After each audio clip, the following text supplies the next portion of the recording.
2025 വളരെ വലിയ രീതിയിലുള്ള ഓപ്പർച്യൂണിറ്റീസ് ഉള്ള ഒരു വർഷമാവാനാണ് സാധ്യത. ഇനി അടുത്ത നമ്മുടെ സെഗ്മെന്റ് സിംപ്ലിഫൈഡ് ഫിനാൻസിനെ പറ്റിയാണ്. US-ൻ്റെ ഇലക്ഷന് ശേഷം അതിനുള്ള ഒരു വലിയ സാധ്യതകൾ വന്നിട്ടുണ്ട്. ഇലക്ഷൻ റിസൾട്ടിന് വന്നതിന് ശേഷം ഞാൻ നിക്ഷേപിച്ചു കഴിഞ്ഞാൽ അത് 10 ഇരട്ടിയാവുന്നോ. അപ്പോൾ അന്നത്തെ ഒരു മെസ്സേജ് എന്ന് പറഞ്ഞാൽ എന്താണ്, എല്ലാവരും അടുത്ത 10 വർഷത്തേക്ക് വീട്ടിലിരിക്കുവാണ്, ആരും പുറത്തിറങ്ങുന്നില്ല, ഇനി എല്ലാം വീഡിയോ കോൺഫറൻസ് വഴിയാണെന്ന് വിചാരിച്ച്. ഇന്ന് അതിൻ്റെ 10-1 ഉള്ളൂ വാല്യൂ. 2025 എന്തെങ്കിലും പുതിയ ടാക്സ് സേവിങ്സ് ഇൻവെസ്റ്റ്മെൻറ്റുകളെ എല്ലാത്തിനും പുറമെ ഇന്ത്യയുടെ എക്കണോമിക് ഗ്രോത്തിൽ ഒരു വിശ്വാസം ഉണ്ടാവണം. സ്ഥിര വരുമാനമില്ലാത്തവർ എങ്ങനെ മ്യൂച്വൽ ഫണ്ടിൽ ഇൻവെസ്റ്റ് ചെയ്യുന്നു? രാജ്യം വളരുന്നതനുസരിച്ച്, എക്കണോമി വളരുന്നതനുസരിച്ച് സ്റ്റോക്ക് വളരും എന്നുള്ളത് സിമ്പിൾ ബേസിക് പ്രിൻസിപ്പിളാണ്. എല്ലാ ഡെവലപ്ഡ് കൺട്രീസിലും അത് തന്നെയല്ലേ നടന്നിരിക്കുന്നു. ഇപ്പോൾ US-ൽ സംഭവിച്ചത് അത് തന്നെയല്ലേ ഇന്ത്യയിൽ ഇനി സംഭവിക്കാൻ പോകുന്നു.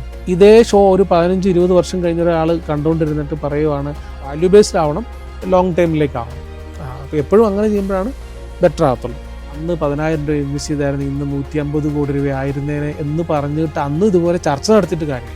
ഇപ്പോൾ നമ്മൾ തന്നെ മൈഫിൻ TV-യിൽ ഒരു ഫുൾ ടൈം ബിസിനസ് ചാനൽ ആകുന്നത് തന്നെ ആ ഒരു ഓപ്പർച്യൂണിറ്റി ഉള്ളതുകൊണ്ടാണല്ലോ. നമുക്കൊരു എമൗണ്ട് കിട്ടുമല്ലോ. ആ എമൗണ്ട് അടുത്ത തലമുറയ്ക്ക് കിട്ടുമെന്നുള്ളതാണ് നമ്മൾ പറയുന്നത്. അതായത് 100 വയസ്സാകുമ്പോൾ അല്ലെങ്കിൽ 80 വയസ്സാകുമ്പോൾ അദ്ദേഹത്തിൻ്റെ കാലശേഷം അദ്ദേഹത്തിൻ്റെ തലമുറയ്ക്ക് ഈ 1 കോടിയോ 2 കോടിയോ നെക്സ്റ്റ് അടുത്ത ജനറേഷന് പാസ് ചെയ്യപ്പെടും. അർജൻറ്റീനയുടെ ഇൻഫ്ലേഷൻ 160%. അതിട്ട് കൂട്ടാൻ പറ്റുമോ? അതുപോലെ തന്നെ ULIP പ്ലസ് ഇൻഷുറൻസിനായിട്ടുള്ള ഇൻവെസ്റ്റ്മെൻറ്റ്സിന് കുറച്ചും കൂടെ വേണമെങ്കിൽ പ്രാധാന്യം കൊടുക്കാം. കാരണം അലോക്കേഷൻ ചാർജസ് ഒക്കെ ഇപ്പോൾ വളരെ കുറഞ്ഞു, ഫണ്ട് മാനേജ്മെൻറ്റ് ചാർജസ് കുറവാണ്, കമ്പാരിറ്റീവ്ലി ബെറ്റർ റിട്ടേൺസും ഉണ്ട്. ഇന്ത്യയിൽ ഇപ്പം നിലവിൽ ഉള്ളതിൽ നമുക്ക് കണക്കൂട്ടാൻ പറ്റും.